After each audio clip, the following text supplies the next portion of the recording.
Hello everyone, welcome to magnet brains. मैं रिया चौहान, आपकी दोस्त और host for social science and NTSC. आज आपके लिए लेकर आई हूँ previous year question of the year 2021 to 2021, है ना। तो ये वाले प्रीवियस ईयर क्वेश्चन में हम डिस्कस करने वाले हैं कि किस तरीके से हमारे क्वेश्चन पूछे गए थे इन दिस पर्टिकुलर ईयर। हमने इसके पहले वाले पुराने भी प्रीवियस ईयर क्वेश्चंस बहुत सारे ढेर सारे कर लिए और बहुत अच्छे से समझ लिए। अच्छा, हर प्रीवियस ईयर क्वेश्चन स्टार्ट करने के पहले मैं आपको एक बेसिक सी चीज समझाने की कोशिश करती हूँ कि आपको दो चीज करनी है एनटीएससी क्लियर करने के लिए।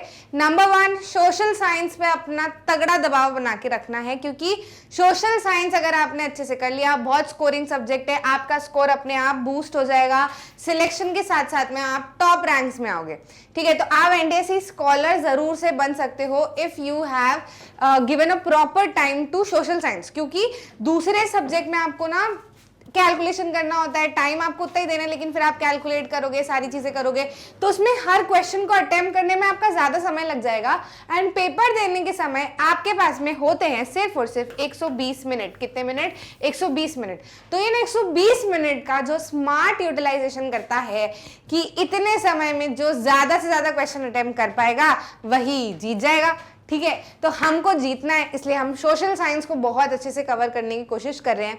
अब इसके लिए आपके पास में सारे कंसेप्ट वाइज वीडियोस जो है वो ऑलरेडी अवेलेबल है। आप उनको अच्छे से देख लो, सुन लो, नोट्स बना लो। उसके बाहर ज़्यादा कुछ नहीं जाना है, क्योंकि वो वीडियोस भी मैंने बनाए, फिर प्रीवियस ईयर क्वेश्चन भी मैं करवा रही हूँ। तो मुझे दिख रहे हैं कि क्वेश्चन अगर आपने उतना पढ़ लिया है तो आपका जितना मार्क्स ज़रूरत है आपको सोशल साइंस से उतना आराम से निकल जाएगा, अगर ईमानदारी से आपने वो सारे वीडियोस देखे हैं तो आपको बिल्कुल मिस नहीं करना है। एनटीएससी सोशल साइंस की प्लेलिस्ट बनी है, अगर आपने नहीं देखा है तो आप जरूर से देख लो, नोट्स वगैरह बना लो और अपनी तैयारी एकदम बढ़िया कर लो। ठीक है, उसके बाद में हमको जरूरत है, एक बार वीडियो सारे देख लिए उसके बाद आपको सारे प्रीवियस ईयर क्वेश्चन अटेम्प्ट करने हैं। मैं नहीं कह रही कि आप नेट से देख के आओ, मैं नहीं कह रही कि आप कोई बुक परचेज करो, कुछ भी मत करो। मैं आपको सारे प्रीवियस ईयर क्वेश्चन करवा रही हूँ। हमने बहुत सारे ईयर्स के पेपर ऑलरेडी किए हैं और आप खुद भी करोगे ना उनको, तो आपको दिखेगा कि क्वेश्चंस रिपीटेड हैं, है ना, क्वेश्चंस रिपीटेड हैं। तो अब ऐसा है कि हर स्टेट जो है वो स्टेज 1 अपने हिसाब से ऑर्गेनाइज करवाता है ना। तो बहुत सारे पेपर ऑलरेडी अवेलेबल होते हैं, एक साल में आपको बहुत सारे पेपर मिल जाते हैं, दूसरे साल तीसरे साल। तो पेपर करने के लिए हमारे पास बहुत ज़्यादा कुछ है, मटेरियल है। तो इधर उधर किसी सोर्सेज पे ना जाके रेलेवेंट सोर्सेज से अगर हम करेंगे, that is your previous year question, तो वो आपको बहुत बहुत बहुत ज़्यादा हेल्पफुल रहेगा। पक्का कर लोगे? प्रीवियस ईयर क्वेश्चन मिस मत करना। मैं क्वेश्चन कराते समय पे आपसे कुछ क्वेश्चंस भी पूछती हूँ जिसके आंसर मुझे कमेंट सेक्शन में चाहिएंगे ही चाहिएंगे। कोई मक्कारी नहीं चलेगी, बिल्कुल भी नहीं चलेगी। ऐसा ना हो कि कमेंट सेक्शन में आप फालतू की बातें कर रहे हो और उसमें बता नहीं रहे हो जो मैंने आंसर आपको पूछे हैं। आपको जो मैं क्वेश्चन पूछ रही हूँ, जो जो चीज़ें मैं बता रही हूँ, आपको इंटरैक्ट करते हुए, सुनते हुए आपको कॉमेंट्स में उन चीज़ों को डालना है। ठीक है, अब ज्यादा समय नहीं लेते हैं और शुरू करते हैं फ्रॉम क्वेश्चन नंबर 1। क्या पूछा गया था? In the year 2020 to 21 of a particular state, question पूछा गया था, God save our noble king was the national anthem of, कौन से कंट्री का नेशनल एंथम है ये? God save our noble king, जैसे हमारा जो है वो नेशनल एंथम क्या है? जन गण मन, है ना। तो ऐसे जो God save our noble king जो है वो नेशनल एंथम कौन सी कंट्री का है? तो ये हम ऑलरेडी पढ़ के आए हैं, ये आपकी 10th स्टैंडर्ड का ही क्वेश्चन है ना। 10th स्टैंडर्ड का ही क्वेश्चन है, आपको बहुत अच्छे से बताया हुआ है। God save our noble king जो है वो नेशनल एंथम है। बताओ बताओ बताओ। अच्छा, ये मैं नहीं बता रही, 10th क्लास का ही है, 10th क्लास का ये, तो ये तो आप बता सकते हो। चलो, पहले क्वेश्चन वाले को मैंने आपको होमवर्क दे दिया है ना। ये आप कमेंट सेक्शन में बताओ कि ये कौन सी कंट्री का नेशनल एंथम है। फटाक से एकदम फुर से ऑप्शन जो है वो चेंज कर दूंगी, क्योंकि ये बहुत इजी सा क्वेश्चन है ना। ये बहुत इजी क्वेश्चन है, 10th क्लास से पूछा गया है। आपको पुराने साल के किसी भी कंटेंट को देखने की इसके लिए जरूरत नहीं है, इतना तो अपने को पता होना चाहिए, है ना। तो देखते हैं कि मतलब अपनी तैयारी कैसी है। एकदम आंख बंद करके आपका आंसर जो है वो आना चाहिए, और मैंने फट से आंसर चेंज कर दिया। ठीक है, ईमानदारी से बताना, ठीक है, क्लियर। नेक्स्ट क्वेश्चन पे आ जाते हैं। Who was the ruler of France during the French revolution? French revolution के समय पे फ्रांस का रूलर कौन था? तो फ्रेंच रिवॉल्यूशन की जहाँ से शुरुआत होती है, फ्रेंच रिवॉल्यूशन की जहाँ से शुरुआत होती है, वहीं पे आपको बताया जाता है एक किस्सा, है ना, ट्रेजरी खाली होने का। किसके किस्से की बात है वो? लुई 16। याद आ रहा है कि नहीं आ रहा है? रट जाना चाहिए। तो ये कब के फ्रेंच रिवॉल्यूशन के समय पे कौन रूलर था? तो आंसर विल बी लुई 16। अब देखो ऐसा है कि कई बार आप पूरा कंटेंट पढ़ के आते भी हो, उसके बाद में भी आपको एकदम क्वेश्चन देखते से आंसर नहीं बनता है ना, तो घबराना नहीं है। मैं आपको प्रीवियस ईयर क्वेश्चन करवा ही इसलिए रही हूं ताकि आपको समझ आए कि जो आपने सारा पढ़ा है उसमें से क्वेश्चन किस तरीके से निकाल के बनाए जाएंगे। समझ आ रही है कि नहीं आ रही है? तो बस आपको अभी क्या करना है कि अगर आपको मान लो इस पर्टिकुलर क्वेश्चन का आंसर नहीं पता, लेकिन अब मैंने बता दिया है, इसके साथ में मैंने रीजन भी बता दिया है, आपको याद भी दिला दिया है कि ये कहाँ की बात है, कौन से किस्से की बात हो रही है, तो अब आपको इस क्वेश्चन को दिमाग में रखना है। अब अगली बार ये क्वेश्चन कहीं पे आपको दिखता है तो ये नहीं होना चाहिए कि आंसर ना बने, तब आंसर 110% बनना चाहिए विथ रीजन, कि मतलब क्वेश्चन दिखे और आप फट से टिक कर दो कि ये आंसर है। क्लियर? तो यहाँ पे आंसर क्या हो जाएगा? Louis 16 will be the answer. Question number 3 की बात करते हैं। Hitler was born in, Hitler का जन्म कहाँ पे हुआ था? तो ये हमारे 9th क्लास के ही क्वेश्चन है ना, 9th क्लास के ही क्वेश्चन है जिसमें हिटलर की जो है वो बात की जाती है। तो हिटलर का जन्म कहाँ पे हुआ था? Hitler was born in Austria. आपको बहुत अच्छे से बताया हुआ है, जब हिटलर का इंट्रोडक्शन दिया जाता है आपको चैप्टर में, तो वहीं पे बताया जाता है कि इनका जन्म, रहना सहना सब कुछ कहाँ हुआ था। तो answer will be no doubt Austria. Clear? Who published the folklores of Southern India? Class 10, Sense of Collective Belongingness, chapter number 2, Nationalism in India. याद आया कि नहीं आया? वहां पे आपको बताया जाता है कि किस तरीके से एक इंडिपेंडेंस के बाद में फोक रिवाइवल, री इंटरप्रिटेशन ऑफ हिस्ट्री, है ना, सेंस ऑफ कलेक्टिव बिलोंगिंगनेस की फीलिंग लाने के लिए हमारे फ्रीडम स्ट्रगलर्स ने अलग अलग पैतरे अपनाए ताकि लोग जो है वो एक दूसरे से जुड़ा जुड़ा महसूस करने लगे। तो साउथ इंडिया में नतेशा शास्त्री जी ने क्या किया था? उन्होंने जो साउथ इंडिया की जितनी भी फोकलोर है उसकी 4 वॉल्यूम बुक निकाली थी, जिसको नाम दिया था the folklores of southern India, है ना। सदर्न इंडिया की जो फोकलोर्स है are very famous, are very rich, है ना। तो बहुत बहुत अच्छी अच्छी कहानियां हैं सारी की सारी। तो उन्होंने उसको 4 वॉल्यूम, बड़ी बड़ी 4 वॉल्यूम बुक में कवर अप किया था, है ना। तो नाम क्या है? नतेशा शास्त्री जी, बिल्कुल भी अपने को नहीं भूलना है ना। अच्छा, रविंद्रनाथ टैगोर जी। अच्छा, आपको कमेंट सेक्शन में भी इस क्वेश्चन से रिलेटेड बताना है कि रविंद्रनाथ टैगोर जी का क्या कंट्रीब्यूशन था, है ना, क्योंकि जो सेंस ऑफ कलेक्टिव बिलोंगिंगनेस है उसमें आपको अलग अलग पर्सन के उनका जो योगदान रहा है ना सेंस ऑफ कलेक्टिव बिलोंगिंगनेस ने, वो सारा आपको बताया हुआ है ना। रविंद्रनाथ टैगोर जी, नतेशा शास्त्री, महात्मा गांधी, है ना। तो बताइएगा रविंद्रनाथ टैगोर जी ने क्या किया था for bringing the sense of collective belongingness? 1 line answer चाहिए मेरे को। क्लियर है कि नहीं? महात्मा गांधी जी ने तो अपना वो स्वराज फ्लैग भी बनाया था, है ना, जिसमें बीच में स्पिनिंग वो रखा था, अपना स्पिनिंग व्हील, है ना, सेल्फ हेल्प बताने के लिए। क्लियर? तो बहुत सारी चीजें आपको इसमें बताई हुई है। क्वेश्चन कहीं से भी पूछे जा सकते हैं और भी हमको कोशिश करनी चाहिए कि हर क्वेश्चन में से और हम क्वेश्चन निकाल सके कि ऐसा नहीं ऐसा क्वेश्चन पूछ लिया तो क्या आंसर होगा। यहाँ आंसर क्या हो जाएगा? नतेशा शास्त्री। नेक्स्ट क्वेश्चन पे आ जाते हैं। A tax levied by the church comprising 1/10 of agricultural produce was, है ना। तो ये एक टैक्स की बात की जा रही है ना। तो ये हमारा चैप्टर है जिसमें हमको बताया जाता है 3rd स्टेट के बारे में, है ना। 3rd estate, 2nd estate, 1st estate, ठीक है। तो उसमें बताया जाता है कि 3rd एस्टेट जो था उसको चर्च को भी पैसा देना होता था in the form of tax, है ना। चर्च को भी पैसा देना होता था in the form of tax, revenue जैसा भी पे करना पड़ता था, है ना। तो 2 शब्द हमने वहां पे सुने थे, एक तो टिथ, है ना, और एक टेल, है ना। टिथ सुना था और एक टेल सुना था। तो जो एग्रीकल्चरल प्रोड्यूस का 1/10 हिस्सा था जो कि चर्च को दिया जाना चाहिए था, उसको क्या कहा जाता था? उसको कहा जाता था टिथ, ठीक है, उसको कहा जाता था टिथ।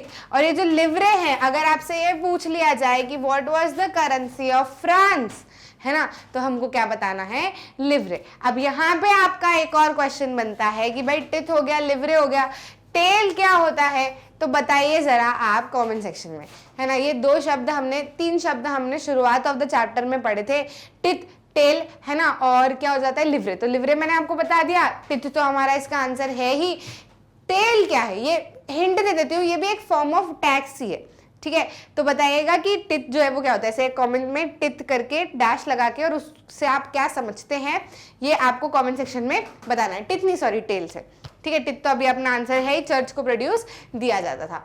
नेक्स्ट क्वेश्चन देखो, देख रहे हो आप कितने इजी है ना, और हम हर क्वेश्चन से पता लगा पा रहे हैं कि कौन से चैप्टर में ये क्वेश्चन पूछा गया था। क्लियर।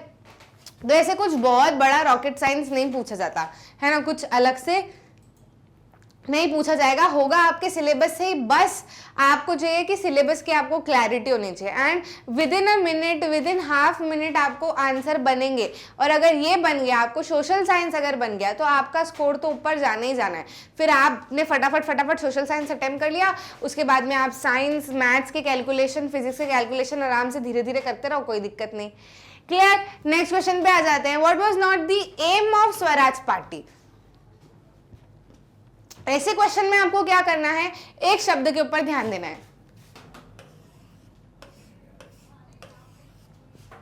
नॉट, है ना, गड़बड़ कर जाते हैं हम कई बार, हम एम ढूंढने लगते हैं, नॉट को भूल जाते हैं, फिर हम पहला ही ऑप्शन देख के टिक कर देते हैं। ऐसा नहीं करना है अपने को, है ना। और बेसिकली इन चीज़ों को अवॉइड करने के लिए कई बार सबकॉन्शियसली ऐसा हो जाता है, तो आपको क्या करना है, आपको चारों ऑप्शन पढ़ने हैं। आपको ऐसा लग रहा है पहला ऑप्शन पढ़ते से ही कि हाँ यही सही आंसर है, टिक करो, आगे बढ़ो, ये नहीं करना अपने को। ऑप्शन हमेशा चारों के चारों पढ़ने हैं, क्योंकि कई बार हम क्वेश्चन को ढंग से नहीं समझ पाते, है ना, नॉट वगैरह जैसी चीज़ें भूल जाते हैं। तो अब आपने पहला वाला ऑप्शन देखा, आपको सही लगा, आप टिक करके आगे बढ़ गए। लेकिन वहीं अगर आप चारों ऑप्शन को देखोगे, उसके बाद में टिक करोगे, तो आपको समझ आ जाएगा कि यार ये 3 तो सही बता रहे हैं और एक गलत बता रहा है, तो अब क्या टिक करूं। फिर आप अपने आप क्वेश्चन में देखोगे नॉट, तो फिर आपको समझ आएगा कि अरे यार नॉट वाला पूछा है, तो फिर वो एक टिक कर दोगे आप। क्लियर है कि नहीं। तो आपकी मिस्टेक नहीं होगी, छोटी छोटी चीज़ों के ऊपर हमको ध्यान देना पड़ेगा, है ना। तो यहाँ पे ऑप्शन हम सारे देख लेते हैं। To participate in provincial council election, तो ये तो एम था, है ना। स्वराज पार्टी बनाई इसलिए गई थी by Motilal Nehru ji and CR Das ji, ठीक है। क्यों बनाई गई थी, क्योंकि वो प्रोविंशियल काउंसिल में पार्टिसिपेट करना चाहते थे और ब्रिटिश पॉलिसीज को विद इन काउंसिल अपोज भी करना चाहते थे। तो ये भी एम हो गया, ये भी एम हो गया। To demonstrate that council were non democratic, बिल्कुल सही, ये भी हमारा एम हो गया, ठीक है। तो जाहिर सी बात है लास्ट वाला जो है वो नॉट दी एम ही होगा। बाकी पढ़ लेते हैं। To make the act of 1919 successful, नहीं, बिल्कुल भी नहीं। 1919 का कोई भी एक्ट वो सक्सेसफुल नहीं बनाना चाहते थे, उनके तो एक्ट को और वो अनसक्सेसफुली करना चाह रहे थे। क्लियर है। तो ये क्या हो जाएगा हमारा, इसमें राइट ऑप्शन डी। ठीक, समझ में आ गया। नेक्स्ट क्वेश्चन पे आ जाते हैं। Who formed the secret society young Italy. Young Italy नाम की जो सीक्रेट सोसाइटी थी वो किसने बनाई थी, है ना। तो देखो इटली वॉज नॉट यूनिफाइड, है ना, इटली टुकड़ों टुकड़ों में बटा हुआ था। तो वहाँ का जो, जैसे हमारे यहाँ पे भगत सिंह वगैरह जो हुआ करते थे, एकदम नया खून की, यार हमको आज़ाद करना है या फिर हमको आज़ादी चाहिए, सारी चीज़ें जो है उन्होंने अपने दिमाग में रखी हुई थी। तो वैसे ही इटली में भी एक उबलता खून था, दैट वॉज गुसिसिपी माजिनी, है ना। गुसिसिपी माजिनी ने क्या किया था, he was very much young, और वो अलग अलग पैतरे अपनाते थे जिससे इटली का यूनिफिकेशन हो, है ना, या फिर जिसके भी कब्जे में है उससे वो हटा लिया जाए, ठीक है। तो वो अलग अलग तरीके से काम किया करते थे।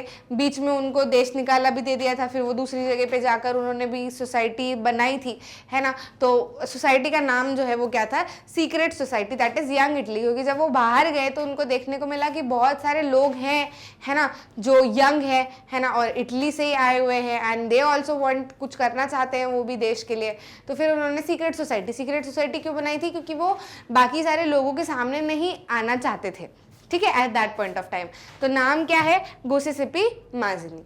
Clear. What is the meaning of the symbol crown of oak leaves, है ना। ओक लीव्स जो क्राउन था उसका सिंबल का मतलब क्या था, मतलब ओक लीव्स अगर पहना है ना, ओक लीव्स अगर पहना है तो वो क्या सिंबलाइज करता है, ये हमको बताना है। तो हमने जो इमेजेस पढ़ी थी, है ना, हमने जो इमेजेस पढ़ी थी फ्रेंच रिवॉल्यूशन में, जो कि पूरी की पूरी कंट्री को रिप्रेजेंट करती है, जैसे भारत माता हमारी कंट्री इंडिया को रिप्रेजेंट करती है, तो ऐसे जर्मनी और दूसरी कंट्रीज़ की भी हमने इमेजेस जो है उनकी बात की थी, ठीक है। तो जो कंट्री की एक इमेज थी उसमें उसने जो है वो ओक लीव्स का क्राउन पहना हुआ था, और उसमें आपको बताया हुआ है कि ओक लीव्स जो है वो क्या रिप्रेजेंट करती है। तो क्या आंसर आएगा उसका, याद आ रहा है कि नहीं आ रहा है, हीरोइज्म, है ना, क्या बताती है, हीरोइज्म बताती है। क्लियर, तो आंसर विल बी हीरोइज्म।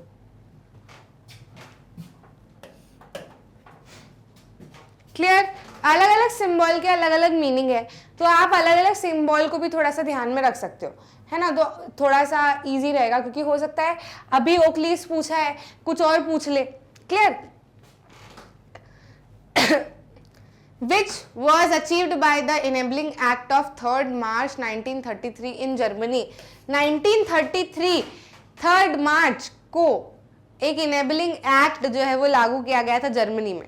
तो उससे क्या अचीव हुआ, क्या अचीव हुआ उससे, इट एस्टेब्लिश डिक्टेटरशिप, क्या उससे डिक्टेटरशिप आई, क्या हिटलर को चांसलर की तरह अपॉइंट कर लिया गया, या फिर जर्मन वर्कर्स पार्टी जो है उसका एस्टेब्लिशमेंट हुआ, या फिर एस्टेब्लिशमेंट ऑफ वाइमर रिपब्लिक हुआ, है ना, क्या हुआ इसमें से।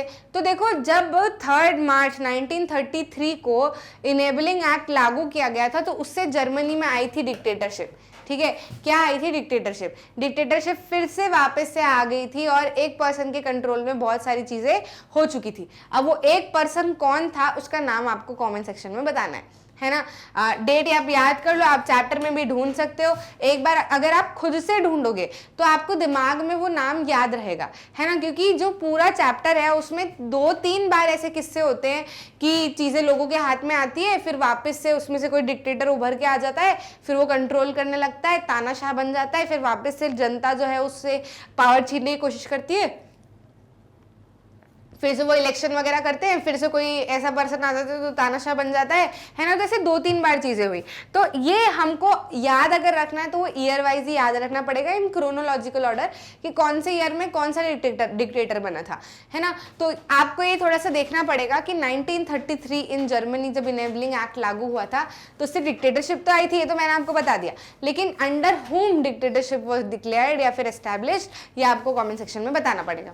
क्लियर, तो answer is established dictatorship. Which of the following was not related to Gandhi Irwin pact in 1931? 1931 में गांधी-इरविन पैक्ट लागू किया गया था, है ना, या फिर साइन किया गया था। तो क्या हुआ था, तो मैं किस्सा आपको फिर से दोहरा देती हूँ। Gandhi Irwin pact was a pact between Mahatma Gandhi and Irwin, है ना। तो सिविल डिसोबीडियंस मूवमेंट के पहले महात्मा गांधी ने इरविन को एक लेटर लिखा था जिसमें उन्होंने अपनी 11 डिमांड स्टेट करी थी और बोला था कि अगर आप ये सारी डिमांड्स मान जाते हो इरविन साहब तो ठीक है, और अगर नहीं मानते हो तो मैं सिविल डिसोबीडियंस मूवमेंट की शुरुआत कर दूंगा, है ना। तो इरविन ने कुछ नेगोशिएट किया नहीं और सिविल डिसोबीडियंस मूवमेंट की शुरुआत हो गई। अब सिविल डिसोबीडियंस मूवमेंट जब हुआ तो पूरे देश में हुआ, तो अब ऐसा तो है नहीं कि ब्रिटिश सरकार बैठे बैठे देखेगी कि हाँ जनता क्या करिए, वो भी अपनी तरफ से कुछ करेंगे ही। तो उन्होंने सारे के सारे लोगों को जेल में बंद करना शुरू कर दिया, ब्रूटल रिप्रेशन दिखाया, है ना। और जब बच्चों को और महिलाओं को जेल में बंद किया, मतलब around lakh people were present, तो फिर गांधी जी को बोला गया कि आप अगर सिविल डिसोबीडियंस मूवमेंट बंद कर देते हो और सेकेंड राउंड टेबल कॉन्फ्रेंस जो कि लंदन में होने वाली है उसमें आने के लिए अगर आप तैयार हो जाते हो तो हम ये सारी महिलाओं और बच्चों को जेल से छोड़ देंगे। तो अब इधर कुआ इधर खाई, क्या करें, अब कर तो सारा कुछ अपने देश के लोगों के लिए ही रहे थे, तो जाहिर सी बात है महिला और बच्चों को तो बाहर निकालना जरूरी था, क्योंकि अभी तो जेल में बंद हो सकता है बाद में कुछ और भी करने लगे, so that will be very wrong. तो गांधी जी ने बोला चलो ठीक है, मैं साइन कर देता हूँ, मैं आप जो कह रहे हो उस पर मैं एग्री कर जाता हूँ और आप उनको जेल से निकालो। तो ये जो डील हुई थी कि मैं एग्री कर जाता हूँ, आप उनको जेल से निकालो, मैं सेकेंड राउंड टेबल कॉन्फ्रेंस के लिए आ जाता हूँ, इस डील को कहा जाता है गांधी इरविन पैक्ट, क्योंकि ये गांधी जी और लॉर्ड इरविन जो उस समय के वाइसरॉय थे इंडिया में, उनके बीच की बात थी, है ना। देख लेते हैं हम सारे ऑप्शन में कि कौन सा ऑप्शन हमको सही दिख रहा है। नंबर 1 है government agreed to release political prisoner, है ना, गवर्नमेंट ने पॉलिटिकल प्रिजनर्स को रिलीज करने की हाँ कर दी थी, तो हाँ ये सही है। Gandhi ji consented to participate in second round table conference, हाँ गांधी जी ने हाँ कर दी थी सेकेंड राउंड टेबल कॉन्फ्रेंस में जाने के लिए। फॉर्मेशन ऑफ साइमन कमीशन, नहीं साइमन कमीशन नहीं बनना था, है ना, और यहाँ पे पूछा भी है नॉट रिलेटेड, तो मुझे मोस्ट अप्रोप्रिएट तो यही दिख रहा है। बाकी लास्ट ऑप्शन और देख लेते हैं। Gandhi ji called off the civil disobedience movement, बिल्कुल, तो गांधी इरविन पैक्ट के तहत पॉलिटिकल बिजनेस को छोड़ दिया गया था, सेकेंड राउंड टेबल कॉन्फ्रेंस के लिए गांधी जी ने जाने के लिए हाँ कर दी थी, और सिविल डिसोबीडियंस मूवमेंट को रोक दिया गया था। जो नहीं हुआ था इसके तहत वो था फॉर्मेशन ऑफ साइमन कमीशन, क्योंकि साइमन कमीशन तो इसके पहले हुआ था, ठीक है, इसके पहले साइमन कमीशन 1928 में लाया गया था, जब इंटरनल डिबेट और डिसेंशन चल रहे थे। फिर दूसरी तरफ न्यू टोरी गवर्नमेंट जो थी ब्रिटेन में, उसने साइमन कमीशन इंडिया में भेजा था। तो ये इसके साइमन कमीशन इसके पहले की बात है, ना कि गांधी इरविन पैक्ट के तहत की बात है। क्लियर? तो आंसर क्या हो जाएगा हमारा C. In Swaraj flag 1921 self help was represented by, Swaraj flag जो था गांधी जी के द्वारा बनाया गया था, उसमें सेल्फ हेल्प किस चीज से रिप्रेजेंट किया जाता था, है ना। तो स्वराज फ्लैग जो है वो कुछ ऐसा था, ठीक है, 3 कलर्स थे इसके अंदर, है ना। अब आपको बताना है कि इसमें ऐसा क्या है जो कि सेल्फ हेल्प बता रहा है। तो यहाँ पर जो थी वो क्या थी, एक स्पिनिंग व्हील, ठीक है, बीच में बनी हुई। तो जो स्पिनिंग व्हील थी ये क्या बताती थी कि हम खुद के कपड़े खुद से बना सकते हैं, यानी कि हम सेल्फ रिलायंट है ना, हम किसी के ऊपर डिपेंडेंट नहीं है, ठीक है। तो स्पिनिंग व्हील वॉज समथिंग जो कि ये शो करती थी कि सेल्फ हेल्प को शो करती थी, ठीक है। तो ऑप्शन में देख लेते स्पिनिंग व्हील है क्या, flower, crescent moon, 2 ox, spinning wheel. Spinning wheel है, last option will be the right option.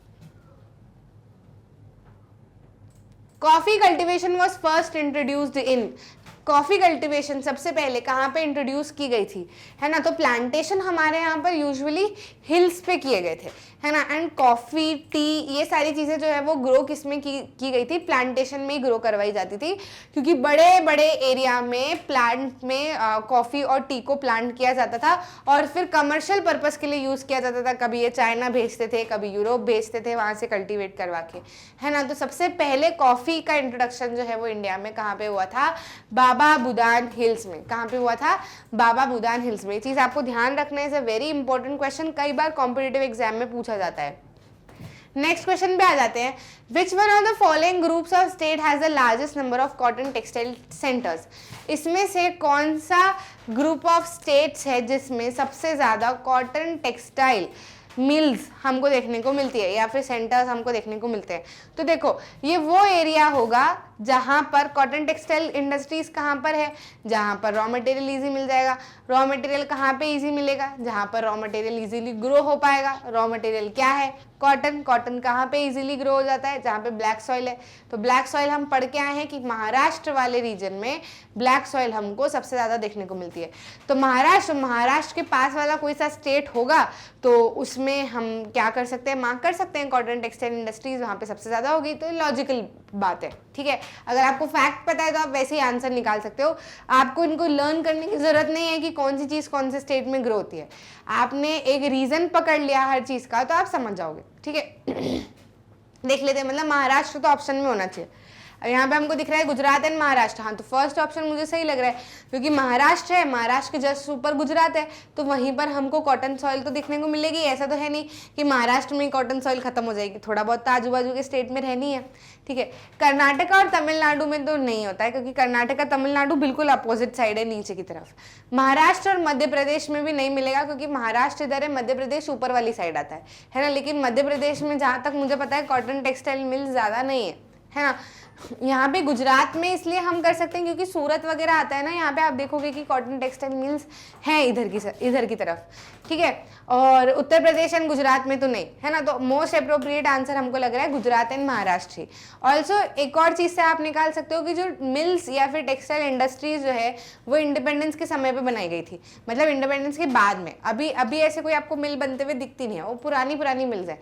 तो वो यूजुअली कोस्टल एरियाज में बनाई जाती थी, मतलब समुद्र के पास पास में जो स्टेट पड़ते हैं वहाँ पे, जैसे आप देखोगे मुंबई में, है ना, मतलब गुजरात में आप सूरत की तरफ देख लोगे, ठीक है, इधर चेन्नई में आप देख लोगे, उधर हुगली उगली आपका जो उधर वेस्ट बंगाल या कोलकाता साइड आप देख लोगे, ठीक है। तो यहाँ पर क्यों, क्योंकि सी वाया सी जो है वो ट्रेड कर लिया जाता था, ट्रेड करने में बहुत आसानी होती थी। तो यहाँ पर महाराष्ट्र और मध्य प्रदेश तो ठीक है, हमारे को दो ऑप्शन दिख रहे हैं, गुजरात एंड महाराष्ट्र, तो Gujarat and Maharashtra more appropriate है ना, क्योंकि गुजरात कोस्टल एरिया में पड़ता है, ठीक है। तो ऐसे आप चीजों को दिमाग में रख सकते हो, answer A is right. Which one of the following describes a system of agriculture where a single crop is grown on a large area? तो ये मैंने अभी आपको बताया कॉफी में, है ना, जहाँ ऐसा टाइप ऑफ एग्रीकल्चर जहाँ पर एक सिंगल क्रॉप को लार्ज एरिया में ग्रो किया जाता है। मतलब ऐसा नहीं कि बहुत बड़े एरिया में बहुत सारे तरीके की क्रॉप ग्रो हो रही है, एक ही सिंगल क्रॉप को बड़े एरिया में ग्रो किया जाता था, है ना। तो इस टाइप ऑफ कल्टीवेशन को क्या कहा जाता था? प्लांटेशन एग्रीकल्चर कहा जाता था। क्या कहा जाता था? प्लांटेशन एग्रीकल्चर कहा जाता था, नहीं कहा जाता है। अगर कमर्शियल पर्पस के लिए भी बोल दिया जाए तो आप प्लांटेशन एग्रीकल्चर बोल सकते हो। Neyveli lignite miles are located in the state of, है ना, तो नवेली लिग्नाइट माइल्स को तो आप ऐसे याद रख सकते हो। नवेली है ना, नवेली बोलते हैं ना, ठीक है। नवेली जो है इसको मैं तमिलनाडु, तो नाडु नवेली ऐसे करके इसको TNN, है ना, तमिलनाडु, तो तमिलनाडु नाडु नवेली ऐसे करके। तो ये लिग्नाइट माइंस है, यूजुअली कहाँ पे देखने को मिलती है? यूजुअली क्या, तमिलनाडु में ही सेटअप है, ठीक है। तो आंसर क्या हो जाएगा हमारा? बी, तमिलनाडु। नेक्स्ट क्वेश्चन क्या है? Which of the following region is suitable for constructing railway lines? कौन सा ऐसा रीजन है जहाँ पर रेलवे लाइन्स आसानी से डाली जा सकती है या फिर बिछाई जा सकती है? तो हमने रेलवे लाइन्स में बहुत अच्छे से पढ़ के आए हैं। कौन सा ऐसा रीजन है जो ज्योग्राफिकल एरिया होता है? 10th क्लास में हमने पढ़ा है रेलवेज, है ना, life lines of national economy, ठीक है। तो उसमें हम पढ़ते हैं, जब रेलवेज के बारे में बात करते हैं तो रेलवेज आसानी से नहीं डाला जा सकता हर कहीं पे, ठीक है। पहाड़ी इलाकों में नहीं आप डाल सकते हो, डेजर्ट वाले इलाकों में नहीं आप डाल सकते हो, लेकिन एक ऐसा एरिया है जहाँ पर रेलवेज आसानी से बिछाई जा सकती है ना, ट्रैक आसानी से बिछाई जा सकते हैं, जो कि नॉर्दर्न प्लेन्स में, है ना, क्योंकि रेलवे को बिछाने के लिए प्लेन एरिया, फ्लैट एरिया चाहिए होता है, और फ्लैट एरिया मोस्टली जो है वो नॉर्दर्न प्लेन्स में हमको देखने को मिलता है। तो आंसर क्या हो जाएगा हमारा यहाँ पर? The northern plains. क्लियर है? नेक्स्ट क्वेश्चन पे आ जाते हैं। नेक्स्ट क्वेश्चन है हमारा क्वेश्चन नंबर 17, जिसमें पूछा जा रहा है Hirakud dam is constructed on the river. तो ये वाला जो डैम है ये कौन से रिवर पे कंस्ट्रक्टेड है? तो जो डैम्स वाला चैप्टर है ना हमारा, उसमें बहुत सारे डैम्स की बात की गई थी। यूजुअली तो आपका सरदार सरोवर डैम, हीराकुड डैम, ये 2-4 डैम ही है जो दिमाग में रहते हैं और उनके ऊपर ही क्वेश्चन आते हैं। तो हीराकुड डैम का आपको ध्यान रखना है, it is build on the river Mahanadi, ठीक है। कौन से रिवर पे बना हुआ है? महानदी रिवर पे बना हुआ है। Clear? When and where was the first cement plant set up? अच्छा, ऐसे क्वेश्चन को देख के घबराना मत, है ना, ऐसा मत सोचना कि यार ये कैसे याद करेंगे, इस तरीके के क्वेश्चन कैसे दिमाग में रहेंगे। मैं आपको करवाते जा रही हूँ ना। आपने अभी देख लिया है हीराकुड डैम महानदी पे है, तो अब आप कभी भूलोगे नहीं, 110% श्योर हूँ। आज ही किसी को बोल देना कि हीराकुड डैम महानदी पे आता है, तो मेरे से कल परसों जो है वो ये क्वेश्चन पूछ लेना, तो आपको आसानी से क्वेश्चन का आंसर बनेगा, प्रॉब्लम नहीं आएगी। इसलिए हम ज़्यादा से ज़्यादा क्वेश्चन कर रहे हैं ताकि ज़्यादा से ज़्यादा पार्ट हमारा कवर हो जाए, और जो चीज़ें हम नहीं कर पाते हैं, ऐसे थ्योरी में हमको दिमाग में नहीं याद रह जाती, वो क्वेश्चन के थ्रू हमको दिमाग में रह जाए, ठीक है। तो अभी घबराना नहीं है, अभी आपको कोशिश ये करनी है कि वीडियो के साथ में आप क्वेश्चन के जो आंसर्स है उनको दिमाग में रिटेन रखो।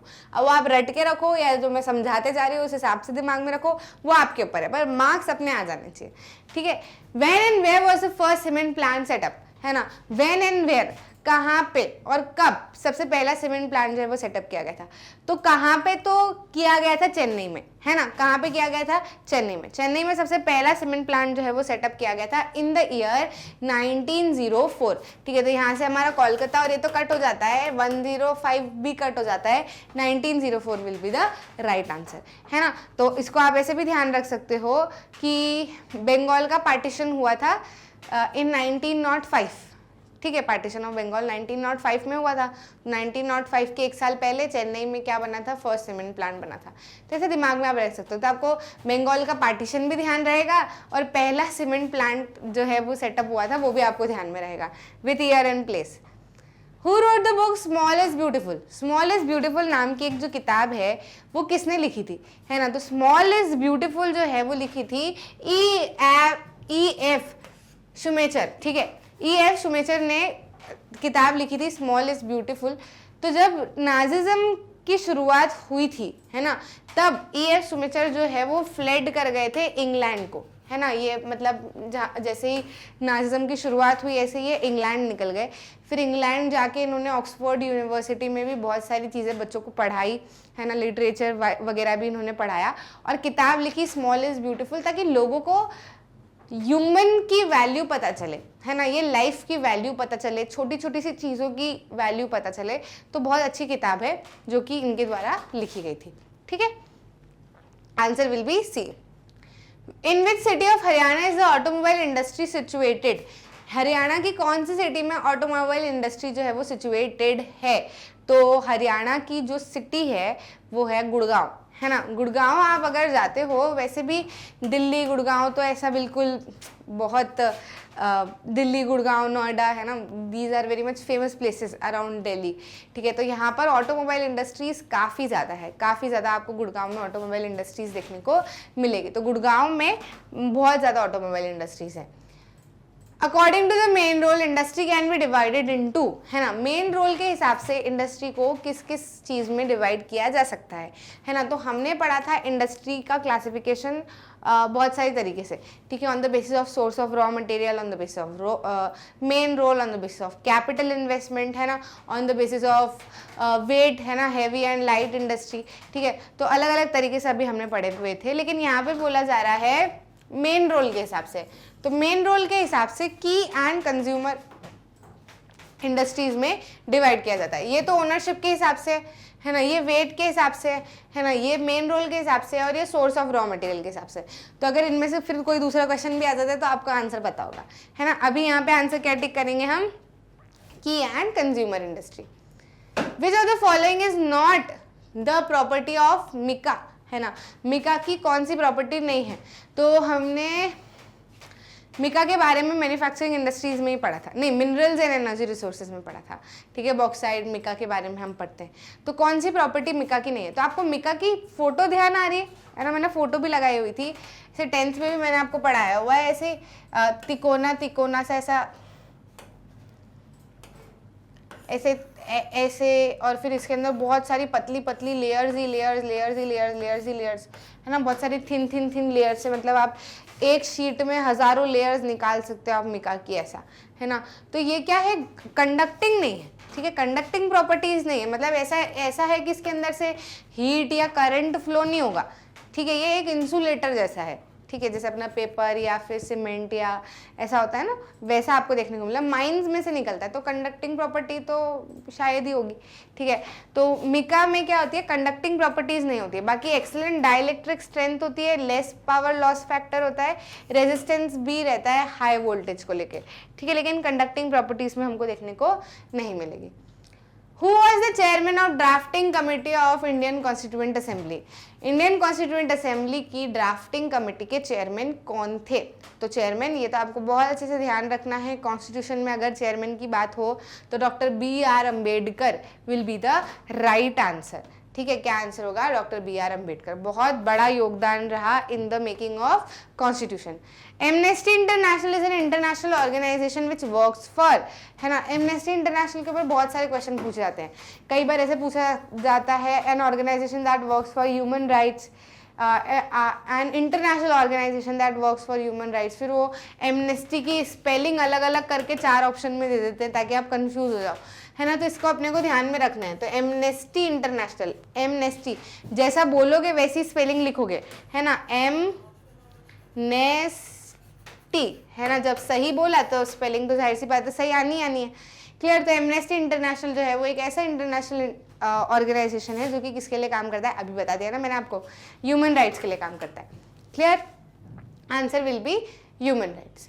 Question number 25, the movement that seeks equality in the personal and family life of women is known as, है ना। ऐसा मूवमेंट जो कि चलाया गया था ताकि वुमेन को पर्सनल और फैमिली लाइफ में बराबर इक्वालिटी मिले, है ना, तो वो मूवमेंट क्या कहलाया जाता है, नारीवादी आंदोलन। क्या कहलाया जाता है, नारीवादी आंदोलन कहलाया जाता है। यह आंदोलन चलाया गया था ताकि महिलाओं को परिवार में और बाहर, पर्सनल लाइफ में, फैमिली लाइफ में, सब में समानता का अधिकार मिले। A person who is not a member of parliament is appointed as a minister as he or she has to elected to one of the houses of parliament within। ऐसा इंसान जो कि पार्लियामेंट का मेंबर नहीं है ना, लेकिन उसको मिनिस्टर की तरह अपॉइंट करने की बात की जा रही है ना, तो he or she has to be elected and one of the houses of parliament within. ठीक है, तो अब मिनिस्टर उसको बनाया जा रहा है, लेकिन वो पार्लियामेंट का मेंबर है नहीं, तो फिर उसको पार्लियामेंट का मेंबर बनने के लिए या फिर पार्लियामेंट में के किसी भी एक हाउस में इलेक्ट होने के लिए कितना समय दिया जाता है, तो उसको दिया जाता है 6 महीनों का समय, है ना। कितने का समय, 6 महीनों का समय। यूजुअली आप ध्यान रखना, जो टर्म्स होती है ना, जो समय दिया जाता है या फिर जब तक राजपाट चलता है, ये भी अगर ईयर्स में यूजुअली बात होना तो आप 5 साल दिमाग में रखना। कुछ में ही 6 साल होते हैं, बाकी यूजुअली तो 5 साल होते हैं। तो अगर तुक्का मारना हो, इन केस कभी ऐसे फंस जाओ तो 5 साल आप ईयर्स के टर्म्स में कर सकते हो, और महीनों के टर्म्स में अगर किसी का टर्म दिया हो, है ना, या फिर टाइम इंटरवल दिया हो, तो वो 6 मंथ्स आप टिक करना। ठीक है, तो ध्यान में थोड़ा सा रख लेना, इस चीज़ को काम आता है, क्योंकि यू विल नॉट नो हर किसी का टर्म या हर किसी का इंटरवल, है ना। कई बार थोड़ा बहुत हमको ऐसे भी अंदाज़ा भी लगाना होता है, तो अंदाज़ा लगाने के लिए who becomes the member of gram sabha. Gram सभा के मेंबर कौन कौन होते हैं, तो ग्राम सभा के मेंबर जो भी वोटर्स ऑफ द विलेज होते हैं, ठीक है, जो भी वोटर्स ऑफ द विलेज होते हैं, वो सब ग्राम सभा के मेंबर्स कहलाते हैं। President declares emergency when. President emergency declare कब करते हैं, है ना, तो प्रेसिडेंट जो है वो इमरजेंसी डिक्लेयर करते हैं जब काउंसिल ऑफ मिनिस्टर लिखित में प्रेसिडेंट को एडवाइस करते हैं कि सर इमरजेंसी लाने की ज़रूरत है या इमरजेंसी इम्पोज करने की ज़रूरत है ना। तो जो काउंसिल ऑफ मिनिस्टर जब लिखित में प्रेसिडेंट को यानी कि अपने राष्ट्रपति को लिख के देंगे कि यार बहुत दिक्कत हो रही है सर, अब आप हमको इमरजेंसी, मतलब ऐसे यार वार नहीं, फॉर्मल लैंग्वेज में, है ना, लिख के देंगे लेटर कि हमको बहुत ज़्यादा ऐसी परेशानी आ रही है, आपको इमरजेंसी अब लागू करनी पड़ेगी, तो इमरजेंसी लागू की जाती है ना। किसके समय पे इमरजेंसी लागू की गई थी लास्ट टाइम, ये आपको बताना है, and that is a very much famous incident, है ना, in the history of India. ठीक है, तो आप नाम जरा कमेंट सेक्शन में बताओ ढूंढ के। Answer will be C. In case of conflict between central government and the state government over the subject of concurrent list, है ना, अगर कॉन्फ्लिक्ट होता है सेंट्रल गवर्नमेंट और स्टेट गवर्नमेंट के बीच में on the subject of concurrent list, तो किसकी बात मानी जाएगी, है ना, किसकी बात मानी जाएगी? सुप्रीम कोर्ट डिसाइड करेगा क्या, या फिर स्टेट गवर्नमेंट को माना जाएगा, या फिर सेंट्रल गवर्नमेंट को माना जाएगा, या दोनों गवर्नमेंट को माना जाएगा? तो भाई माना जो है वो सेंट्रल गवर्नमेंट को जाता है, क्योंकि central government is higher authority than state government ना, तो सेंट्रल गवर्नमेंट की बात मानी जाएगी। What is mid term election? Mid term election क्या होते हैं? तो मिड टर्म देखो नाम से समझ में आ रहा है ना हमको कि पूरे टर्म के बीच में अगर इलेक्शन करवाए जाते हैं तो वो मिड टर्म इलेक्शन कहलाते हैं। क्लियर है कि नहीं क्लियर है? तो जो पूरा टर्म रहता है 5 साल का, उसके बीच में अगर इलेक्शन करवाने की जरूरत पड़ रही है, किसी ने छोड़ दिया टर्म बीच में ही और फिर से इलेक्शन करवाने की जरूरत पड़ रही है, तो उसको क्या कहा जाता है? मिड टर्म इलेक्शन कहा जाता है। तो election for the seat to be vacated नहीं, election in the event of death of one member नहीं, election to be held in the whole country और state before the scheduled time, बिल्कुल सही है ना। शेड्यूल्ड टाइम के मतलब अगला, जैसे मान लो अगला इलेक्शन इस समय पे होने वाला है, लेकिन अब किसी कारणवश पूरे देश में ही उसके पहले इलेक्शन करवाने पड़ रहे हैं, तो उसको क्या कहा जाएगा? मिड टर्म इलेक्शन कहा जाएगा। In India seats are reserve for women in which of the following bodies? Women के लिए कौन सी बॉडी में सीट्स रिजर्व्ड है? तो ये हम बहुत बहुत बहुत अच्छे से पढ़ के आए हैं in the chapter political parties, है ना। वुमेन के लिए सीट्स जो है वो रिजर्व्ड है इन द ऑर्गेनाइजेशन पंचायती राज। कितना रिजर्वेशन है? 1/3, है ना। और अराउंड 10 लाख वुमेन आपको पंचायती राज में काम करते हुए दिखेंगे, that is a very good number. And हम चाहते हैं कि सेम चीज़ जो है वो स्टेट और अपने सेंट्रल लेवल पे भी हो, and even with in political parties भी, जो पॉलिटिकल पार्टीज ऑर्गेनाइजेशन है उसमें भी महिलाओं का रिजर्वेशन होना चाहिए कि इतनी महिलाएं तो पॉलिटिकल पार्टीज में हो ही। ठीक है, तो answer will B D. Which famous revolution took place in world history in 1789? सबसे फेमस रिवॉल्यूशन तो एक ही रिवॉल्यूशन था भैया, फ्रेंच रिवॉल्यूशन, है ना। और 1789 जब हमको ईयर भी दिया हुआ है तो no doubt answer will be French revolution. Main recommendation of Mandal commission was, Mandal commission क्या था भाई? मंडल कमीशन मैंने आपको पढ़ाया है ना, एनटीएससी के किसी वीडियो लेक्चर में मैंने आपको मंडल कमीशन के बारे में बताया है। तो बीपी मंडल के अंतर्गत या बीपी मंडल के हेड में, है ना, एक कमीशन बिठाया गया था मोरारजी देसाई के रूल के समय, है ना। मोरारजी देसाई जब हमारे यहाँ के प्रधानमंत्री थे तो उन्होंने मतलब उस समय पे रिजर्वेशन की बात चल रही थी कि रिजर्वेशन देना चाहिए नहीं देना चाहिए, है ना। तो उन्होंने बोला क्या किया जाए, तो चलो एक कमीशन बिठाते हैं। तो बीपी मंडल जी को हेड बनाया और उनके अंडर एक कमीशन बिठाया जिसको नाम दिया मंडल कमीशन, है ना। और उनको बोला कि आप देखो कि क्या किया जाना चाहिए। फिर मंडल कमीशन ने जो रिपोर्ट भेजी उसमें यही निकला कि जो सोशली और इकोनॉमिकली बैकवर्ड क्लासेस हैं उनको वाकई में रिजर्वेशन देने की ज़रूरत है ताकि वो आगे बढ़ें, है ना, और उनको जो भी सुविधाएं हैं, रिसोर्सेज हैं, उनका फ़ायदा मिले, है ना। तो किसके लिए किया गया था? Reservation for socially and educationally backward classes, ठीक है। तो मेन रिकमेंडेशन उन्होंने क्या दिया कि जो सोशली और एजुकेशनली बैकवर्ड क्लासेस है उनको रिजर्वेशन दिया जाना चाहिए। Golden revolution in India is related to, तो देखो रिवॉल्यूशन हमने कौन कौन से पढ़े हैं? वाइट, ग्रीन, ब्लू, ठीक है, और अपना अभी हम कौन सा देख रहे हैं? गोल्डन। क्लियर, समझ में आया? तो यहाँ पर अपना वाइट जो है वो मिल्क प्रोडक्ट को लेकर रिवॉल्यूशन जो हुआ था वो वाइट रिवॉल्यूशन कहलाता है। ग्रीन रिवॉल्यूशन एग्रीकल्चर को लेकर हुआ था इसलिए ग्रीन रिवॉल्यूशन कहते हैं। ब्लू रिवॉल्यूशन जो अपनी फिशरी वगैरह को लेकर जो रिवॉल्यूशन हुआ था उसको ब्लू रिवॉल्यूशन कहा जाता है। और अभी ये जो गोल्डन बोला जा रहा है तो जाहिर सी बात है प्रोडक्ट कौन से होंगे? गोल्डन कलर के, है ना। तो देख लेते हैं, jewellery export, gold mine, honey and horticulture, electronic goods. तो भाई हनी एंड हॉर्टिकल्चर ही आएगा इसमें, क्योंकि खाने को लेकर मतलब जो भी एग्रीकल्चर प्रोडक्ट्स है उसके अराउंड ही हमारे ये रिवॉल्यूशन के नाम होते हैं। जैसे एक ऑयल सीड्स, अच्छा एक ऑयल सीड्स का भी हमने पढ़ा था, है ना। ऑयल सीड्स के ऊपर भी जो है वो रिवॉल्यूशन हुआ था, तो वो अब आपको बताना है कौन सा रिवॉल्यूशन। मैं आपको बता चुकी हूँ, तो भी कलर के बेस पे ही है ना, कलर के बेस पे या ऑयल वाला भी। तो बताइएगा कि उस रिवॉल्यूशन को क्या कहा जाता है। यहाँ पर आंसर क्या आएगा? Honey and horticulture. Which of the following is not renewable resources, कौन सा इनमें से कौन सी चीज जो है वो रिन्यूएबल नहीं है ना। Forest, animal, water, petroleum. बहुत इजी, ऐसे ऑप्शन आ जाए तो मजा ही आ जाए, है ना। पेट्रोलियम ये जाहिर सी बात है रिन्यूएबल नहीं है। Which of the following is not related to agricultural marketing, इनमें से कौन सी चीज एग्रीकल्चरल मार्केटिंग से रिलेटेड नहीं है। तो एग्रीकल्चर मार्केटिंग में क्या क्या आएगा? स्टोरेज आएगा, जाहिर सी बात है, प्रोसेसिंग भी आएगी, प्रिजर्वेशन भी आएगी, लेकिन use of chemical fertiliser agriculture marketing में नहीं आता है, ठीक। When an able person is willingly unemployed while there is an opportunity to work is known as, जब एक एबल पर्सन यानी कि जो लायक है, जो काबिल है काम करने के, जिसमें क्षमता है कि वो काम कर सकता है लेकिन फिर भी वो जानबूझ के काम नहीं करता, है ना, या फिर जानबूझ के एम्प्लॉयमेंट नहीं लेता, तो ऐसे अनएम्प्लॉयमेंट को क्या कहा जाता है? वॉलंटरी अनएम्प्लॉयमेंट, है ना। क्या कहा जाता है? वॉलंटरी अनएम्प्लॉयमेंट, मतलब वो खुद से वॉलंटरीली नहीं काम करना चाह रहा है। The production unit producing shoe comes under, the production unit producing shoe comes under, है ना।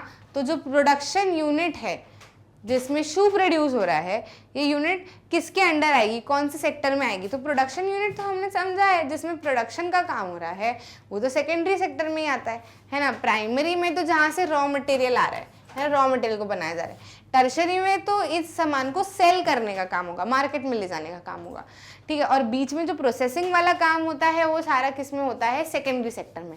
तो आंसर क्या होगा? Secondary sector.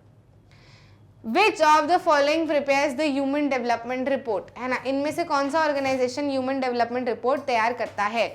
Planning commission of India, international monetary fund, world health organisation या यूनाइटेड नेशन डेवलपमेंट प्रोग्राम। जाहिर सी बात है ह्यूमन डेवलपमेंट का काम तो यूनाइटेड नेशन डेवलपमेंट प्रोग्राम ही करेगा ना, है ना। तो आंसर क्या हो जाएगा हमारा यूनाइटेड नेशन डेवलपमेंट प्रोग्राम। देखो अब ये जो क्वेश्चन आपने देखे, इससे आपको एक सिंपल सी चीज़ समझ में आई होगी कि क्वेश्चन बहुत ईजी है। और कुछ क्वेश्चन जो आपको अलग से भी दिखे होंगे वो ऐसा है कि इनको आप आसानी से थोड़ा सा दिमाग में लॉजिक लगा के समझ सकते हो, और आप थोड़ा सा दिमाग लगाओगे तो आपका आंसर भी सही बनेंगे। सबसे बड़ी बात तो एनटीएससी में अपनी नेगेटिव मार्किंग नहीं होती है ना। तो अगर आपको दो ऑप्शन में भी चॉइस दिख रही है कि हाँ यार ये दो तो कैंसिल हो गए, ये दो में मेरे को लग रहा है मोस्ट अप्रोप्रिएट ये वाला है, तो आप बिना ज़्यादा सोचे टिक करके आ जाना, छोड़ के मत आना। क्लियर, बहुत अच्छे से सब बन जाएगा। बस सोशल साइंस पे अपनी पकड़ बना के रखना, जो जो चीज़ें मैं करवा रही हूँ उसको अच्छे से करते रहना, बाकी सब एकदम फ्लो में हो जाएगा।